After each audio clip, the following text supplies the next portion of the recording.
Shalom saudara, kita memasuki Abam episode 968 ya Pak. Ya udah, yuk kita mulai. Baik Pak, yang pertama dari seorang wanita single mother usia 43 tahun tinggal di Jakarta. Ya. Shalom Om Eras dan tim Abam. Saya mau bertanya, jika Allah Bapa Maha Kasih, kenapa menciptakan neraka untuk menghukum anak-anaknya yang Bapa kasihi? Lalu apa yang dimaksud dengan Kristen progresif? Tuhan itu bukan hanya kasih, tapi Tuhan itu juga adil. Ya. Keadilan Allah itu menuntut pertanggungjawab. Nah, masalahnya bukan hanya di sini. Masalahnya juga adalah Allah menciptakan manusia dengan kehendak bebas.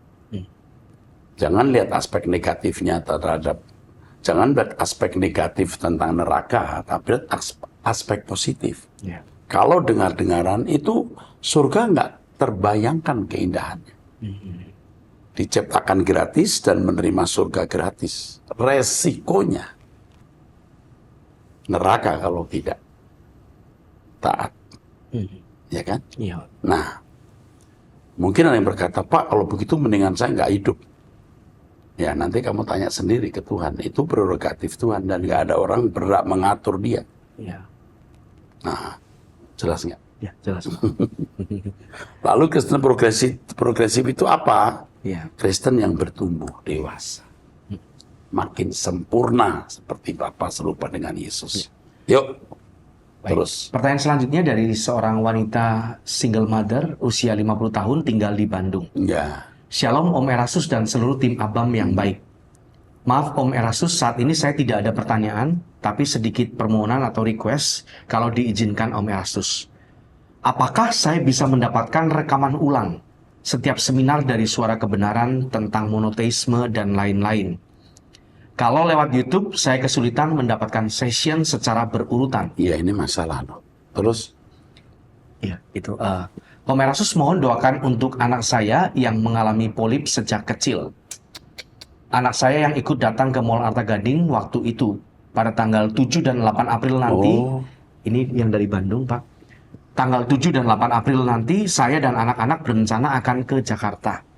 Kalau tidak mengganggu waktunya Om Erasus, saya ingin mengajak anak yang besar untuk bisa bertemu dengan Om Erasus dan mendoakan.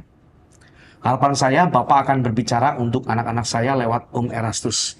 Inilah request saya ya Om. Kalau tidak merepotkan Om Erastus. oke, Ya. oke. Nanti dihubungi, ya. Nanti dihubungi. Ya. Teruskan. Ya. Baik, untuk pertanyaan selanjutnya dari seorang wanita masih single usia 26 tahun tinggal di Medan. Pertanyaan saya, mengapa doa saya tidak dijawab? Padahal saya sudah setiap hari berdoa. Memangnya harus apa? Tolong doakan Pak, semoga tahun ini dapat jodoh yang sepadan dengan saya. Maaf, saya tidak tahu lagi harus berbuat apa dan saya tidak tahu mau berkata apa lagi. Ini Saya masalah apa sih? Masalah jodoh ya. Mungkin masalah jodoh. Tuhan itu bisa, jawaban Tuhan bisa tidak, Ya. bisa ya, bisa tunggu. Ya. Mungkin kamu lagi tunggu nih. Tuhan tidak akan terburu-buru dan tidak pernah terlambat. Kamu itu ya tidak menghormati Tuhan loh dengan pertanyaan ini. Atau kurang menghormati Tuhan. Mengapa doa saya tidak dijawab? Bukan tidak, belum. Atau Tuhan itu mau menyelamatkan kamu. Kalau kamu buru-buru menikah, ketemu pria yang salah. Nah, saya ini pendeta sudah 45 tahun, sudah sering ketemu orang salah menikah. Ya. The wrong partner can make failure your life. Ya. Ya kan? Or gini, a wrong partner can affect your everlasting life. Ya. Wrong partner can affect your destiny. Ya. Jadi enggak usah gitu sayang, ya. Kamu masih 26 tahun. Tuhan itu sempurna. Sempurna. Oke? Dah, kamu lain waktu minta ampun, enggak boleh begitu. Ya. teruskan. Berikutnya dari seorang pria usia 36 tahun sudah menikah tinggal di Poso, Sulawesi Tengah. Shalom Pak Pendeta, saya sedang dalam masalah dengan istri saya. Dalam hal ini saya mengakui semua ini salah saya. Saya sudah menyakiti istri saya dengan tidak menghargai dia. Bahkan saya sempat memukul dia. Tetapi terukur dari sekarang dia masih bersama saya dan masih satu rumah. Tetapi dia menutup hati untuk menerima saya. Ya, itu nggak terukur, dia terpaksa. Ya. Apalagi sudah punya anak. Dia itu malah tersiksa seperti dalam penjara. Mau cerai malu, nggak cerai tersiksa. Ya. Dia sudah namanya misbelief, apalagi udah hilang kepercayaan. Dan kamu harus membayar harganya dengan perubahan nyata, bukan 1-2 bulan, mungkin setahun 2 tahun sampai membangun kepercayaan kepada istri. Dia pernah expect punya suami yang begini, yang membahagiakan, tapi brek, terbalik. Shock dia. Untung dia nggak depresi, tidak bunuh diri. Ngerti nggak kamu? Terus. Iya. Yang sering menjadi persoalan, saya mau istri saya berubah untuk mendekat kepada Tuhan. Saya sangat ingin hidup keluarga saya menyenangkan Tuhan. Akan tetapi cara saya yang salah, yang selalu memaksa istri untuk menjadi seperti dulu, yang suka berdoa, penyembahan, dan baca firman. Sebenarnya dulu penyembahan itu juga penyembahan orang yang belum dewasa. Jadi seperti dulu mana? Ya. Itu juga belum matang. Kalau matang, penyembahan itu nggak hilang. Emang dia belum dewasa. Ya. Saat itu situasi lagi enak, baik, bisa. Jadi situasional. Tapi kalau dewasa itu nggak situasional. Paham nggak? Dan kamu telah memberi contoh yang buruk. Lalu kau minta di dekat Tuhan, loh kamu aja mukul dia. Sekarang kau berubah dulu. Oke? Teruskan. Memang sejak 2 tahun lalu, dia menjadi ASN, aparatur sipil negara. Sejak itulah dia berubah dan menjauh dari Tuhan, dan saya pun bekerja sebagai security perusahaan. Saya sudah sujud di kakinya meminta maaf, tetapi dia belum memaafkan saya. Saya mengakui semua kesalahan saya kepada Tuhan dan memohon ampun. Sekarang saya bingung apa yang harus saya lakukan lagi. Nggak usah bingung, kamu menuai apa yang kamu tabur, setelah itu kamu mesti berubah. Udah itu aja. Banyak berdoa, ikut doa saya jam 5 pagi, WIB, karakter mesti berubah total. Ketika kamu mulai menyakiti dia, dia seperti punya langit ambruk, dia mulai melihat suami-suami orang kok membahagiakan, dia kecewa. Paham itu? Udah kau perbaiki dulu kelakuanmu, ya. Terus. Ya, pertanyaan selanjutnya dari seorang wanita usia 48 tahun, belum menikah, tinggal di Jakarta. Begini Pak, adik saya yang laki-laki menikah dan punya tagihan atas nama saya di bank. Sudah 6 tahun belum dilunasi. Padahal saat ini saya sangat membutuhkannya untuk meminjam ke bank dalam mengembangkan usaha saya. Sudah dari beberapa tahun yang lalu saya menyuruhnya untuk melunasi dengan mencicil. Tetapi dia kurang menanggapi, paling cuma bilang iya sampai saat ini. Lama-lama saya kesal juga, kadang saya ingin marah tapi berusaha untuk sabar-sabarin diri. Dia menganggap remeh dan serasa tidak punya beban, karena punya tunggakan bukan atas namanya. Tapi seperti saya yang punya hutang. Saya sudah ceritakan ke orang tua, tetapi mereka hanya bilang, itu urusanmu dengan dia. Mungkin karena saya sudah tidak satu gereja lagi dengan mereka sejak tahun 2016, jadi mereka tidak mau ambil pusing dengan apa yang saya alami. Saya sejak tahun 2018 sudah bergereja di Rehoboth Mall Arta Gading, dan 2023 mendaftarkan diri sebagai jemaat lewat My Rehoboth aplikasi. Tolong saya Pak, saya harus bagaimana? Saya tidak mau hidup menjadi tidak fokus ke Tuhan hanya karena masalah ini. Pendapatan saya sebulan saat ini hanya pas untuk sebulan. Tidak bisa sisihkan untuk menabung. Saya juga sedang mengajukan hak merek, walaupun bingung nanti biaya dari mana. Semoga saya dapat rezeki dan usaha bisa berkembang. Doakan ya Pak, doakan juga ya Pak supaya nantinya saya bisa berada di langit baru, bumi baru. Oh ya Pak, saya boleh dimasukkan dalam komunitas Abang? Ya. Ya. Terima kasih Pak Erastus, Tuhan Yesus. Ini jemaat harus dilayani. Dilayani. Kita nggak tahu berapa utang uang di bank. Dan dia usaha apa. Siapa tahu kita bisa membantu, mengarahkan atau apa. Ya, ini jemaat soalnya. Jemaat harus mendapat prioritas. Tidak semua orang bisa kita bantu. Tapi adiknya ini memang kurang ajar, ya, kurang ajar. Kakaknya baik. Tapi saya beritahu ya, kayaknya adiknya nggak akan bayar utang deh. Tetapi mungkin akan membayar sebagian. Nah, nasihat saya kepada kamu, kamu kejar dia siang dan malam. Karena itu uang Tuhan. Tidak marah, tapi mendesak. Kamu marah, gagal. Kamu maki-maki marah, malah bes nggak ngomongan, merdeka dia. Kamu baik-baik aja. Tapi tanya, Pak, gimana, Dek? Jadi bisa nggak besok? Besok Kak, mungkin minggu depan, bagaimana, Dek? Pagi, siang, sore dicari. Sampai dia mabok. Ya, nanti kasih tahu lagi ke orang tua, tolong Pak, Mam, tolong bantu nagih. Sebab kalau saya nagih nggak bisa. Sampai dia mabok.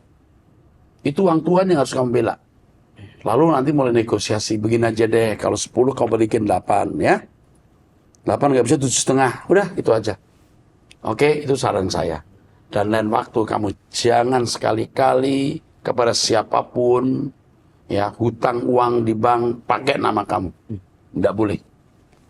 Oke, teruskan. Berikutnya dari seorang wanita single mother, suami sudah meninggal. Kalau mati nggak cerai loh ya. Iya, sudah Cerai mati ya. Iya, suaminya sudah meninggal, ya, Jawa Timur tinggalnya. Ya, cerai mati lah. Ya, cerai mati boleh istilahnya. Okay. Shalom Pak Eras dan tim Abang. Ini WhatsApp kedua saya, Pak. Saya terapkan nasihat Bapak di WhatsApp saya yang pertama. Puji Tuhan, pelan namun pasti. Anak yang masih tinggal serumah dengan saya mulai kecanduan dengarkan semua khotbah Pak Eras dan apapun yang muncul di Truth ID. Setiap kami di mobil, semua rasan-rasan atau melakukan pembicaraan tentang ajaran GSKI, pelan namun pasti. Ya. Nyambung dengan manis, padahal di awal yang tertanam di pikirannya adalah ajaran sesat, nyeleneh, nyentrik, dan sebagainya. Tapi sekarang puji Tuhan mengalir dengan manis pembicaraan kami, dan saya jadi tahu mereka diam-diam mendengarkan ajaran ini dan kecanduan seperti saya. Doakan untuk anak-anak yang sudah berkeluarga ya Pak. Ya. Oke, teruskan. Saya tahu kalau dengan yang serumah saya bisa, yang sudah keluar rumah pun saya pasti bisa.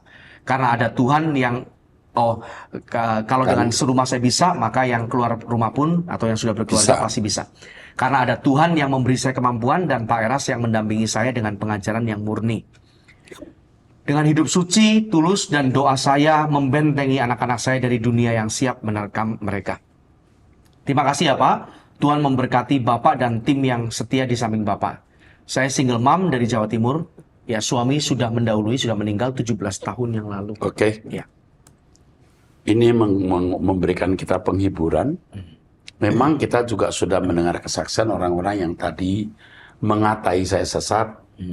Lambat laun mulai melihat bahwa apa yang saya ajarkan dari Tuhan. Makanya saya sering berkata, kamu tanya Roh Kudus.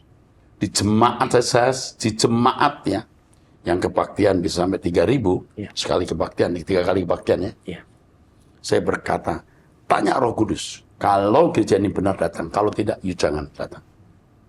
Tanya pembicara ini juru bicara Tuhan atau bukan. Kalau orang punya nurani yang benar, dia akan tahu siapa orang ini. Ajarannya dari Tuhan atau bukan. Kalau mendengarkan media sosial ya itu semua kan pekerjaan kuasa gelap. Ya, iblis terganggu dengan khotbah-khotbah yang mengarahkan orang ke surga dengan serius. Tuhan berkati. Teruskan. Pertanyaan berikutnya dari seorang pria usia 23 tahun, masih single, tinggal di Kudus. Yes. Apakah Tuhan tahu masa depan kita, masa depan manusia, atau tidak tahu? Apakah dia sudah mengetahui hasil akhirnya? Atau kita yang manusia, yang diberikan kehendak bebas untuk menentukan masa depan kita, dan Tuhan yang menyediakan jalan? Kalau dia hanya menyediakan jalan, berarti Tuhan tidak tahu hasil akhir dari kehidupan kita. Apakah berarti Tuhan tidak maha tahu? Karena seharusnya Tuhan itu maha tahu dan tahu segala hal, termasuk masa depan kita. Tapi kalau Tuhan tahu hasil akhirnya, jatuhnya jadi seperti sekedar skenario yang dibuat Tuhan. Maaf, bukan bermaksud tergesa dalam berkesimpulan. Saya ingin tahu tentang hal ini. Ya, pertanyaan ini juga yang pernah menjadi pembahasan pada Komsel. komunitas sel dan belum menemukan jawabannya. Salah satu dari pembimbing rohani dari pendalaman Alkitab saya menggambarkan hidup manusia ini seperti buku. Tuhan bisa mengintip chapter akhir dari kehidupan kita, tapi Tuhan tidak lakukan itu. Apakah seperti itu benar, Pak? Sekian dan terima kasih, Tuhan Yesus memberkati. Dua hal yang kamu harus tahu sebelum saya jawab yang lain. Yang pertama, Tuhan di luar waktu. Ya. Tuhan di luar waktu. Jadi Tuhan juga sudah tahu siapa yang masuk neraka dan masuk surga sekarang ini. Ya. Dua, terkait dengan yang pertama, kita tidak bisa menghubungkan kematahuan Tuhan dengan perjalanan hidup yang sedang berlangsung sekarang. Tidak bisa. Dia di luar waktu. Dia sudah tahu semua. Ya. Dan kedua, jangan menghubungkan perjalanan hidup kita sekarang dengan kematahuan Tuhan. Tidak bisa. Ya? Dimensinya itu beda. Apakah Tuhan tahu hasil akhir? Ya, jangankan hasil akhir. Tuhan tahu segalanya. Ya. Nah, yang penting kita ada di dalam perjalanan waktu di bagian kita. Jangan mencoba tahu apa yang memang tidak akan pernah kita tahu. Di sini ada yang namanya etika terhadap Tuhan.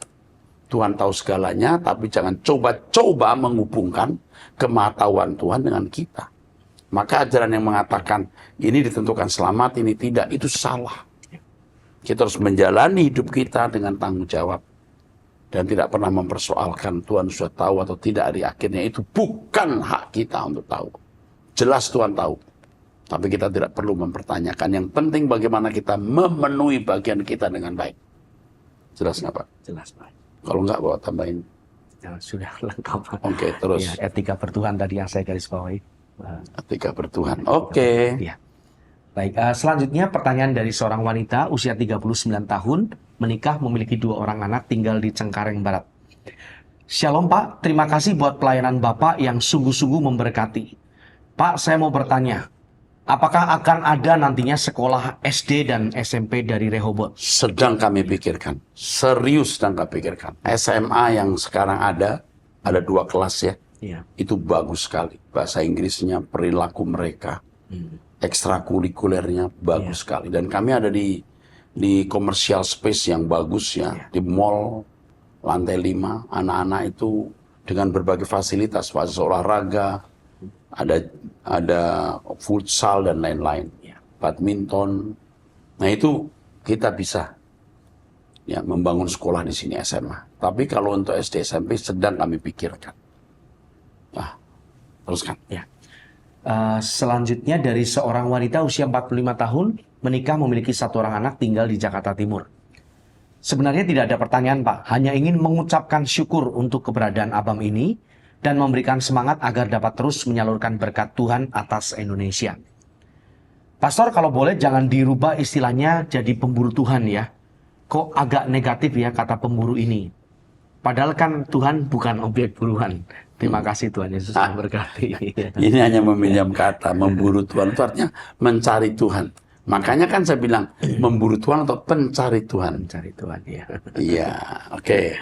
Makasih untuk masukannya. Anda orang peduli dengan suara kebenaran ya. Ya. Tapi saya tuh terus terang kecewa dengan suara kebenaran. Karena banyak orang belajar suara kebenaran, hidupnya nggak diubah. Atau tingkat tertentu mentok. Ya. Kesombongan.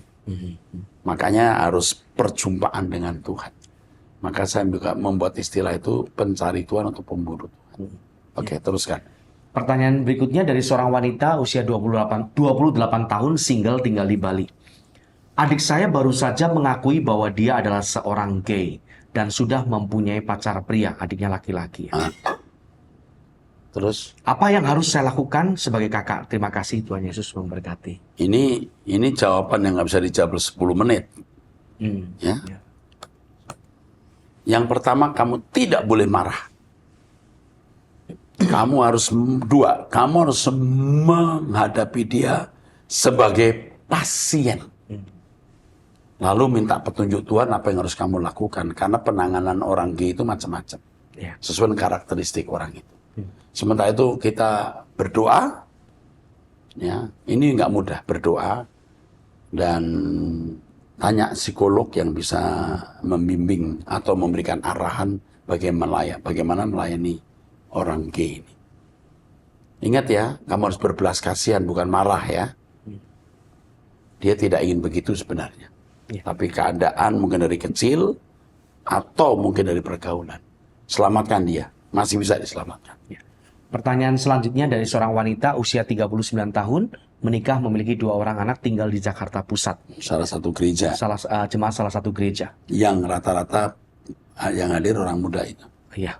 Terus Bagaimana cara berpuasa yang benar? Terima kasih Tuhan. berpuasa yang benar itu didorong kebutuhan rohani sehingga merendahkan diri di hadapan Tuhan.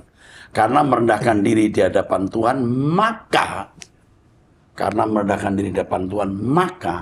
hasrat kulinernya padam atau kurang. Itu benar. Oke? Iya. Sip. Ya. Keren. Ya. Oke, terus. Berikutnya dari seorang wanita usia 54 tahun, menikah, tinggal di Manado. Saya ingin bantuan doa karena dalam waktu dekat saya akan berangkat ke Kepulauan Riau. Anak saya ada di sana yang saya dengar sudah menikah dan mu'alaf. Aduh. Ya. Bahkan sekarang sudah cerai dan katanya sudah menikah siri lagi. Dia dulu terlibat dalam pelayanan sebagai pemain musik. Anaknya laki atau perempuan ya? Ini Belum, teruskan deh. Iya, belum kelihatan. Ya. Tanpa sepengetahuan saya, dia sudah menikah dan saya ke sana diberitahu oleh mantan istrinya. Oh, laki-laki. Terus. Karena menurutnya anak saya dalam pengaruh guna-guna. Saya rutin mengikuti doa pagi, bahkan setia mendengar khotbah Bapak. Tolong doakan saya Pak, bersama dengan tim mendoakan saya, rencana berangkat minggu depan. Amin. Ya. Bahkan saya pun ikut doa puasa saat ini. Tolong doakan saya dan anak saya. Ya. Bapa di surga, tolonglah ibu ini. Pusing, nggak tahu mau bikin apa Bapak dalam kondisi begini. Kami serahkan ibu dalam tangan Bapa Yahweh Elohim Israel. Dalam nama Yesus Kristus. Amin. Baik. Selanjutnya dari seorang pria usia 31 tahun, pedagang kopi yang tinggal di Temanggung, Jawa Tengah.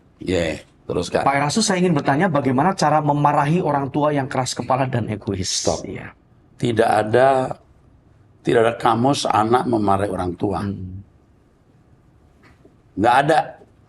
Orang tua salah itu mesti didampingi, bukan mau dimarahin. Ya. Mau keras kepala, mau egois, mau bagaimana, penghormatan kepada orang tua harus jaga. Terus. Ya. Ayah saya perokok berat dan kami ini keluarga yang tersisa hanya tinggal penanya dan ayah. Oke. Rezeki kami juga kekurangan. Ayah saya setiap memegang uang tidak pernah berbagi dengan rumah. Maksudnya tidak digunakan untuk membeli sayur atau bahan makanan. Namun hanya membeli rokok. Ya, hanya berdua ya? Iya, hanya berdua ini Pak. Terus. Kemarin kami tidak memiliki beras, lalu ayah saya mendapatkan uang 100.000, tetapi tidak memberitahu saya.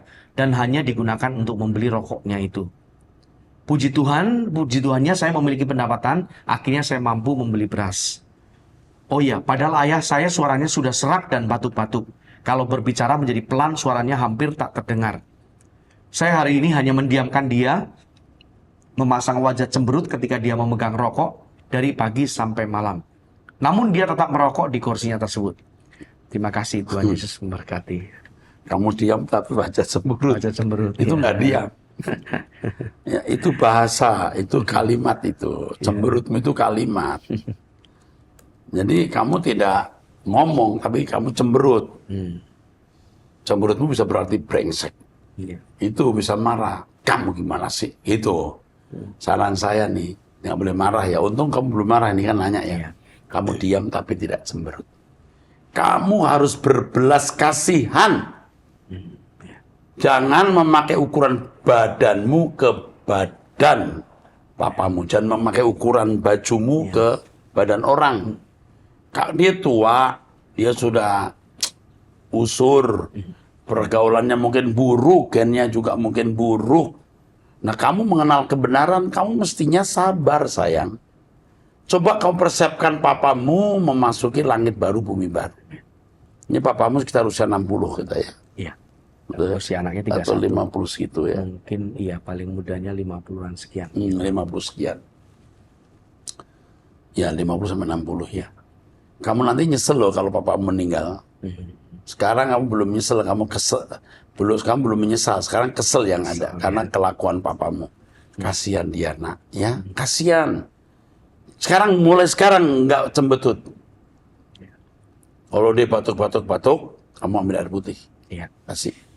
Papa atau mau minum teh manis saja. Gitu. Iya. Awas ya, kamu nggak nurutin nasihat saya. Iya. Malah kamu menyesal nanti, paham? Udah deh. Itu aja ya.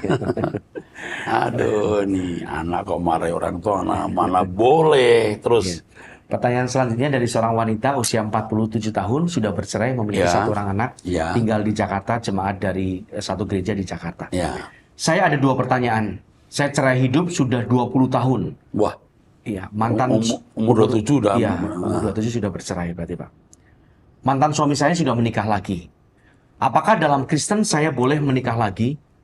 Jika boleh, kenapa saya menjanda hingga 20 tahun? Iya. Saya membenci ibu saya dan anak saya. Ibu saya telah mencuci otak anak saya dan merampas anak saya, sehingga anak saya hanya menganggap saya itu ATM. Saya 2 kali mengucapkan kutuk untuk anak tersebut karena begitu sakitnya hati saya. Apa yang harus saya lakukan? Terima kasih, Tuhan memberkati. Kamu itu sakit. Ya. Kamu itu jelas sakit jiwa. Mengutuki anak itu nggak boleh. Kalau kamu jadi ATM, kamu masih mampu memberi bantu. Seberapa parahnya sih keadaan ini? Ini nggak bisa saya jawab nih. Harus dibimbing nih. Ini sakit nih. Kasihan kalau nggak dibimbing, dia masuk neraka nih. Kamu kalau nggak sembuh masuk neraka loh. Tapi karena kamu di Jakarta, biar nanti didampingi orang saya deh, ya. Supaya kamu dibawa ke langit baru, bumi baru. Saya nggak jawab dulu nih. Saya sudah menjanda hingga 20 tahun. Apakah dengan menjanda 20 tahun kamu punya pembenaran mau kawin lagi? Kamu nanti ketemu pria hanya karena mau menikmati tubuhmu, kamu jadi ATM dia. Kemungkinan kamu malah gagal 2 kali. Lebih baik kamu berkemas-kemas pulang ke surga. Daripada kamu menikah lagi, nanti kamu malah ndak bener. Nah, biasanya wanita seperti ini ketemu pria yang lembut, sabar, tapi tua. Dan dia mau menikmati bulan madu 2-3 tahun, 5 tahun, lalu suami tergeletak dengan ngurusin suami yang tergeletak. Aduh, capek deh. Kamu tuh ya sebaiknya nggak usah nikah dulu ya. Nggak usah. Oke deh. Aduh, sekarang terakhir kita. Ini, yuk. Pertanyaan terakhir dari seorang pria usia 47 tahun, menikah tinggal di Tangerang. Senang sekali saya bisa mengajukan pertanyaan di Abam, di mana ini ada solusi bagi saya dan keluarga. Saya mempunyai seorang anak perempuan sudah umur 7 tahun, masih di TKA. Tanggal 2 April 2024, berumur 7 tahun. Yang membuat kami gelisah dan bingung adalah anak kami hanya bisa mengucapkan kata pa, papa, ma, mama, begitu saja. Jika merangkai kata 2 huruf susah. Tapi jika kita memberikan perintah, dia mengerti. Misal, tolong ambilkan papa gunting. Maka dia lakukan ambil gunting. Usaha yang kita lakukan adalah kita terapi bicara di salah satu rumah sakit. Dan sudah berjalan selama 2 tahun lebih. Karena tidak bisa berbicara, maka gurunya mengatakan tidak akan menaikkan kelas dari TKA ke TKB.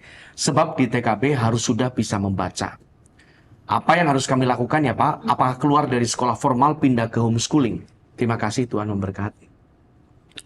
Usahakan dulu ke psikiater, psikolog, ya kan? Atau dokter yang bertalian dengan hal ini, bukan psikolog, bukan psikiater kali ya. Bukan psikiater atau psikolog ya. Tapi coba, siapa tahu ada pengaruh psikologi maksudnya ya. Nah, setelah itu berdoa. Saya terus terang punya beban untuk anak-anak seperti ini. Ya, berdoa. Tuhan masih bisa mengubah ratapan jadi tarian. Ya, bisa. Oke? Demikian saudara-saudara, kita akhiri episode 968 ini. Sampai ketemu nanti 969. Sampai jumpa, Tuhan berkati.